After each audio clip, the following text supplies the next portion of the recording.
A fertile desert, gigantic tombs, a religion dedicated to immortality, and a ruler who made sure the sun rose each day.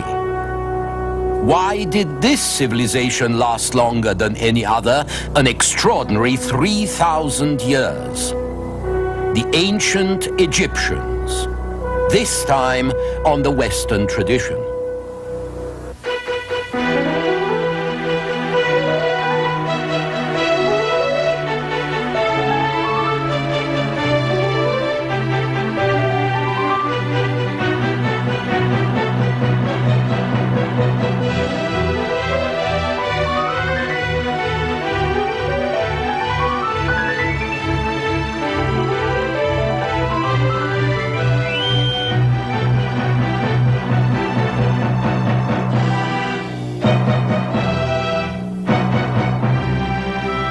And now UCLA professor Eugen Weber's continuing journey through the history of Western civilization.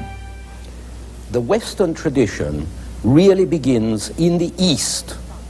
That's where the sun rises. That's where the first civilizations arise from which ours would grow.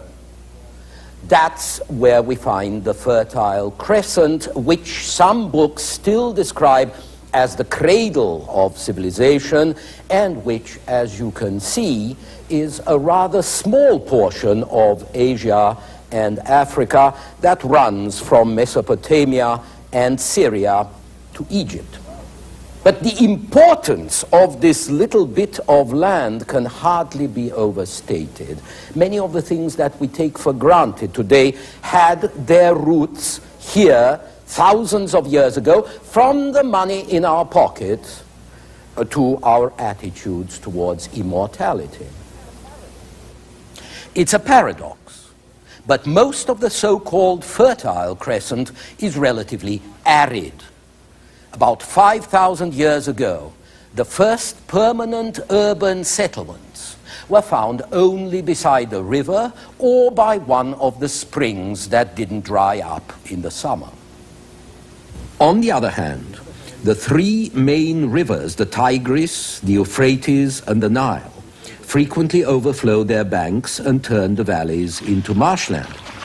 So agriculture was largely dependent on flood control and on irrigation.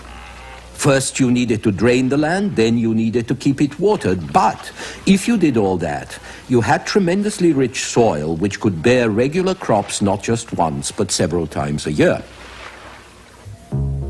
So the land promised a lot, but it also imposed special conditions on the people who worked it. The ancient Egyptians often depicted the Nile and their relationship to it on wall paintings like this one. Digging irrigation channels and keeping them up are social tasks, even more than building walls to defend a village. And the more critical these social tasks are, the more tightly knit the society must be to carry them out. Here we see men measuring a field for planting. The control of water in the Fertile Crescent also provided society with a very powerful sanction. People who did not conform could be excluded from water. In a temperate climate like that of Europe, there's usually plenty of water, and this sort of exclusion is not tragic. But in an arid zone, you can die of it. And this also helps to explain the early degree of organization among communities in the region.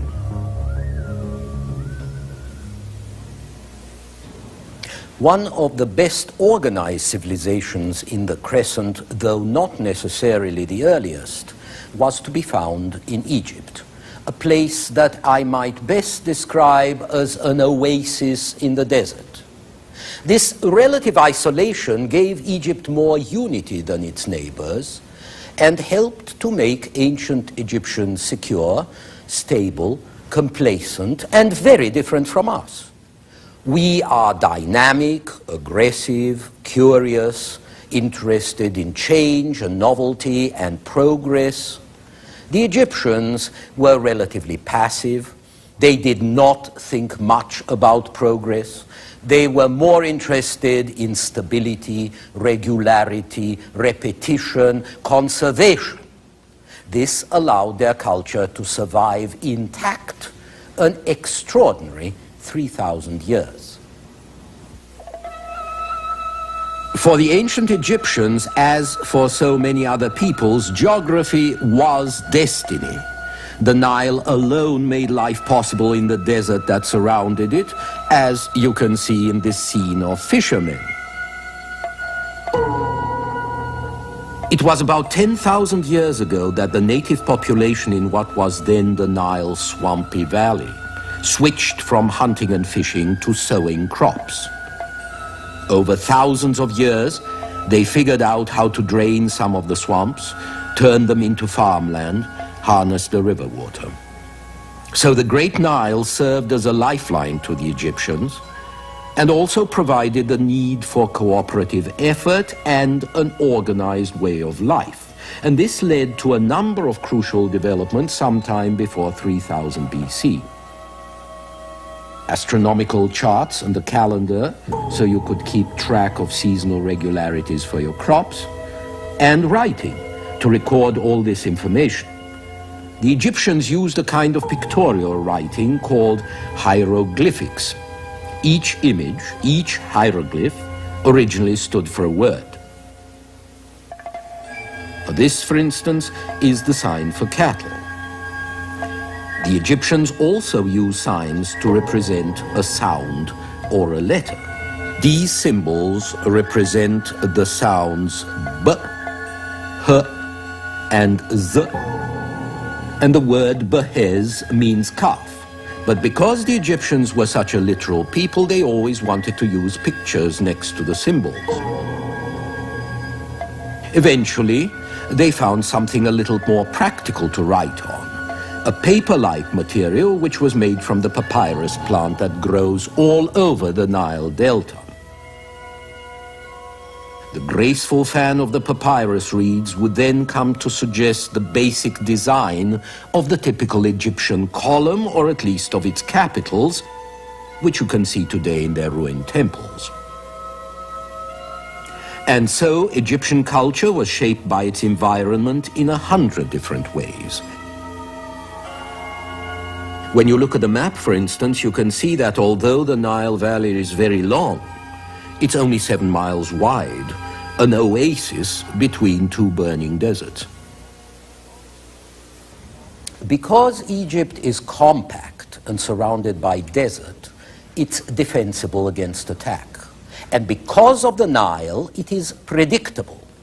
So the river supports a static society where life is pretty secure and reasonably happy if we can judge by the confident tone of early documents. But above the Nile, there stands an even more powerful force, and that is the sun. The sun which perfects what the river started, and which burns so fiercely that it appears divine. As an Egyptologist has put it, the Nile demands that men coordinate their efforts. The sun reveals to them that a single power rules the world. This symbiosis between sun and river valley is reproduced in the two most important gods of Egypt, Ra and Osiris. Ra is the sun and the begetter of the gods themselves, the creator of life and order, both human and divine. Osiris is the earth, the god of fertilizing water and of vegetation. He is also, as shown here, the god of death and resurrection. Osiris also has a wicked brother named Seth, who stands for all arid and unpleasant things, the desert, the night, the foreigner, disorder, and warfare. For the Egyptians, the struggle between Seth and Osiris symbolizes the cosmic drama, the cycle of death after life and life after death. Meanwhile, down in the valley, there's a man who is part god and part king. He is the pharaoh, named after the great house, the Pharaoh, in which he held court. From the first warrior prince who called himself pharaoh around 3000 BC, to Cleopatra, the last Egyptian queen who died 30 years before Christ, Egypt counted 31 separate dynasties of pharaohs. To the Egyptians, it was Pharaoh who made sure the sun was going to rise by journeying through the night, symbolized by this leopard, and arriving safely at dawn. It was Pharaoh who guaranteed the harvest by being the first to wield a ceremonial hoe. And it was Pharaoh who threw a written order into the Nile as to when the flood should come. Luckily for him, it came so regularly that his command was invariably obeyed. If Pharaoh was a god, he was also the state. He owned everything his people owned, and he even owned the people themselves. All officials acted in his name, all held their offices subject to his divine pleasure. Law was not codified, it was based on custom, and it was held to be simply the king's word, his personal interpretation of divine will and divine justice. You could not codify these decisions because every one of them was right for its particular moment and circumstances. And besides, once you wrote down a law, it acquired an impersonal authority of its own, an authority that might compete with the authority of the divine being whose will and whim alone could be the law. Only Pharaoh expressed the ultimate truth and justice and goodness and cosmic force of harmony and order that the Egyptians called Maat. Here we see the final judgment of a dead man whose heart is being weighed against a feather from the goddess of truth and right. The power of Pharaoh was so absolute, in fact, that he not only controlled the laws of life on earth, but also access to eternity. Only he could be sure of a blessed afterlife going on forever. The only others who could even hope for eternal life were his family and those who went along to serve them in the hereafter. The pyramids indicate just how important the pharaoh's funeral arrangements were. One pharaoh after another built ever more monumental tombs. The very first pyramid was built at Saqqara during the Third Dynasty, and it may well be the first example of stone architecture in history. Alongside the pyramid, one can still see the smaller tomb of a nobleman. Eventually, it was felt that if a noble could be buried close to the royal tomb, and if he could carve or paint his titles on his own tomb, explaining how he had served Pharaoh in the past, how he could serve him in the life to come, then he might have a chance of being taken along. Better still, of course, was to get your effigy right into the royal tomb, like this high official of Queen Hatshepsut, who had his portrait carved behind the doors of her temple so he could enter eternity with her. The climax of this funerary obsession came about 2600 BC with the pyramids of the Fourth Dynasty, and especially with the Great Pyramid of Cheops at Giza, just north of the capital, which was then at Memphis. The Great Pyramid is nearly 500 feet high, and it contains nearly 2.5 million blocks of limestone, most of them 2 or 3 tons apiece, but some of them as much as 15 tons. Napoleon once sat down in its shade and calculated that the mass of stone above him would build a wall around France 10 feet high and 1 foot thick. All of these stones were hauled up and put together with the most extraordinary accuracy by the muscle power of conscript labor. The laborers were put in work camps during the summer months when the river covered their fields and when the flooded surface offered a convenient transit for the stones from quarries on one bank to pyramids on the other. The Sphinx nearby is also monumental, 240 feet long by 66 feet high. But at least it didn't have to be hauled in. It was carved out of a rock that happened to be there. The most imitable of Egyptian monuments, however, were the obelisks, tapered pillars, each carved out of a single block of granite between 70 and 100 feet tall.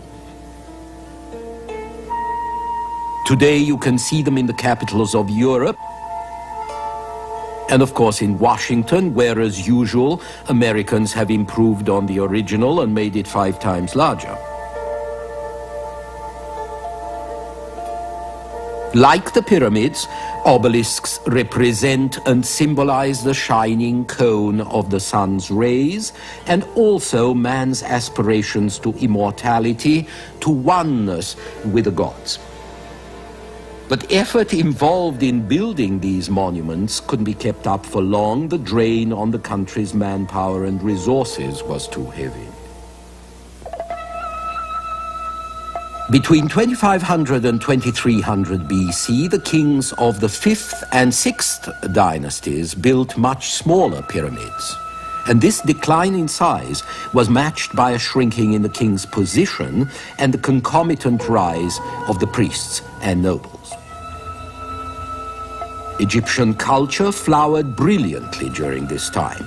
Trade expeditions went abroad to Lebanon for cedar, to Crete for olive oil, and into the desert to mine copper, and the whole nation moved forward economically and intellectually in the first 4 dynasties. At first, all this redounded to the greater power and glory of the pharaoh. But as the state became more powerful and effective, the pharaoh had to have a larger number of servants. Government became more elaborate, offices increased, and officials who were sent out far from the capital found themselves increasingly on their own. They were supposed to exercise the will of the king, but actually they exercised independent judgment. And so, ironically, the centralizing forces of royal absolutism, trying to expand and control more and more, built up a decentralizing counteraction of individualism. When royal officials were successful in carrying out the pharaoh's commands, they were granted hereditary lands and perhaps even hereditary right to the offices they held. And as their wealth and position became more secure, the officials became less dependent on Pharaoh in this life and the next. Meanwhile, the great funerary foundations around the royal tombs, which were endowed with land to keep the priests praying and the dead kings happy, these great cities of death were not only using up important resources while they were being built, but their upkeep continued to eat up the land even after they were finished and their builder buried. So much of Egypt was bestowed on temples and tombs that the numbers and wealth of the priests rose dramatically.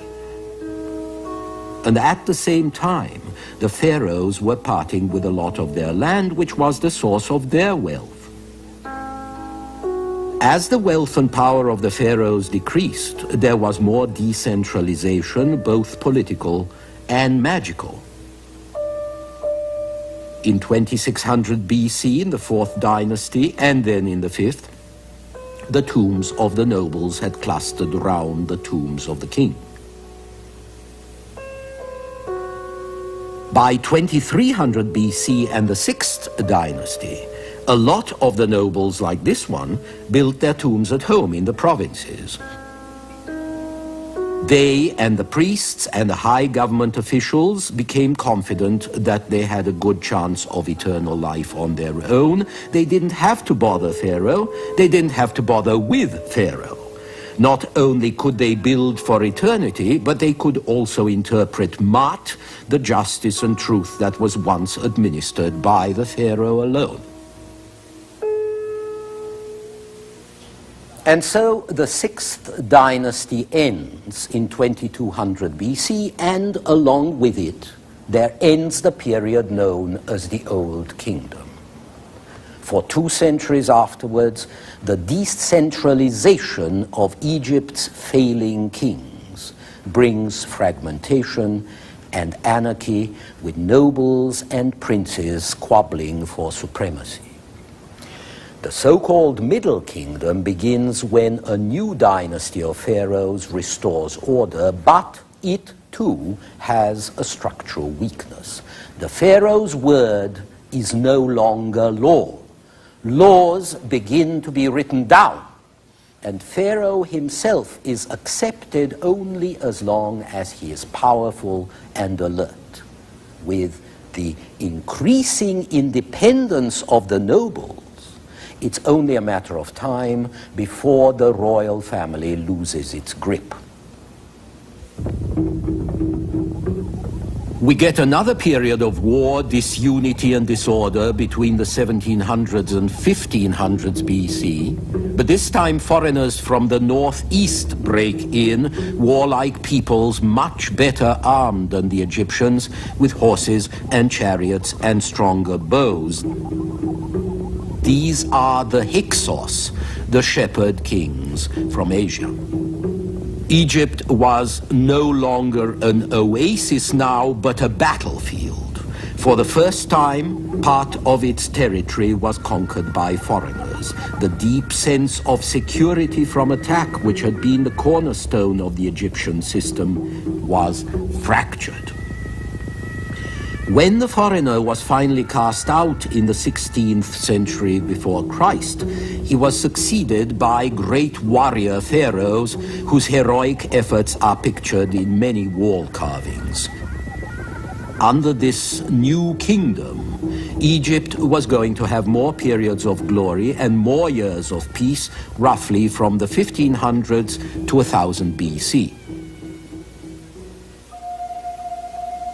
Obviously, things weren't too bad, because it's from this period that some very charming paintings survive of people hunting and banqueting, and in one of the banquet scenes, an old blind harpist sings a song which, like all good things in Egypt, is an old song, but one which would continue to be sung for a long time, and this is how the song ends.